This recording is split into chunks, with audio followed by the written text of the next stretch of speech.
যত দামি প্রোডাক্ট কিনো যদি কাজ না করে, উল্টো যদি আপনার ত্বকের রিয়াকশন দেখা দেয়, কেউ কমপ্লেন করেছে যে তার ত্বকের রিয়াকশন দেখা দিয়েছে, কেউ কমপ্লেন করেছে খুব ভারী লেগেছে, তা তো দিবে, কারণ মানুষ তো এই ক্রিমকে এভাবে ব্যবহার করছে।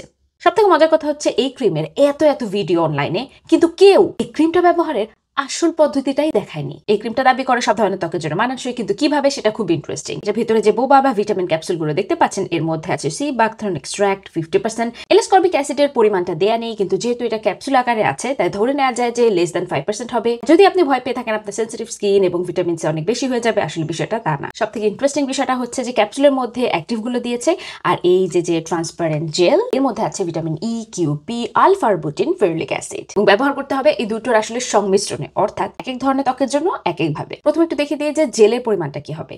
জেলের স্কুপটা হবে এতটুকু, এর থেকে বেশি না। অয়েলি স্কিনে নিতে হবে এরকম 2 স্কুপ জেল আর একটা ক্যাপসুল। নর্মাল যে কম্বিনেশন স্কিনে নিতে হবে 1 স্কুপ জেল একটা ক্যাপসুল। ড্রাই ও সেন্সিটিভ স্কিনে নিতে হবে 1 স্কুপ জেল 2 ক্যাপসুল। যেহেতু আমার ড্রাই স্কিন তাই আমি 2 ক্যাপসুল আর 1 স্কুপ জেল নিব। সব থেকে মজার বিষয় হচ্ছে এটা বের করতে গেলে আমার খুবই নার্ভাসনেস কাজ করে যে আমি আরেকটা ক্যাপসুল ভেঙে না ফেলি।